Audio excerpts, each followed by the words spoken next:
Oh. Oh, God.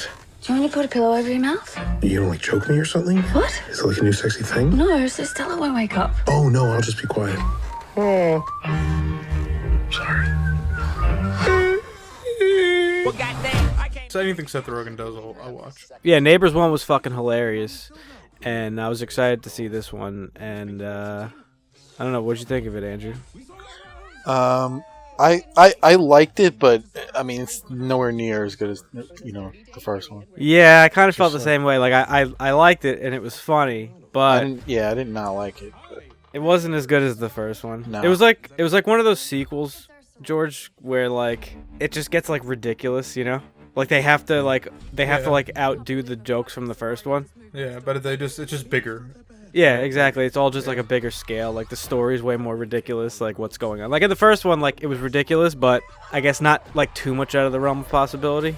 nothing really changed too. It was really like the same story, only with girls. Basically, yeah. So the story behind this one is that now Seth Rogen and his wife, played by Rose Byrne, they're getting ready to have a second kid, and they're moving out of the house that they were in the first one, and basically they're going into escrow with the buyers. And basically, for anybody who doesn't know, escrow is basically a 30-day period where the prospective buyers of the home have an opportunity to take back their down payment and cancel the deal if they don't like something about the house. Like if it gets inspected poorly or if something goes on and they're just not happy, they have 30 days.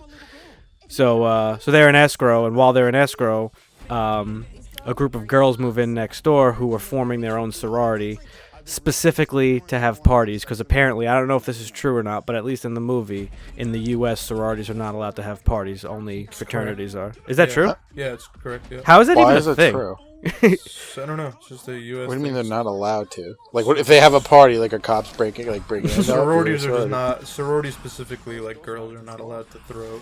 What happens? They College get parties. kicked out of college? Like, I don't know. I'm not a fucking lawyer. That's kind of I retarded. work for a college. I don't know. It's kind of retarded. it's one of the weirdest things I've ever heard. But anyway, so Zac Efron steps in because he's like good at planning parties. And that's basically the movie takes off. And it's pretty much the same series of events in the first one.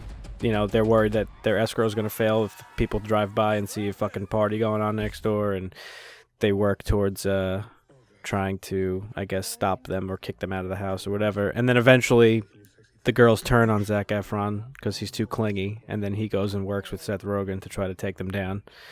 So, I mean, it made for some pretty funny scenes. There was some pretty good... There was some like...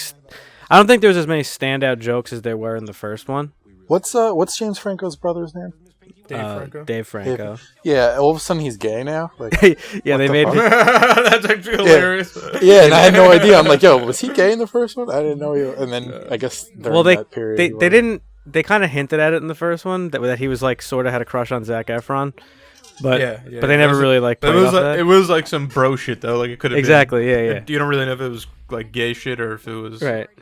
like just broing down. Yeah, I don't know. I feel like Seth Rogen, like you can't really go wrong with a Seth Rogen movie if he's in it or wrote it or directed or whatever he does. Like I feel like they're always pretty good. Yeah, he's always at least funny. I And think- like the movie itself is hilarious.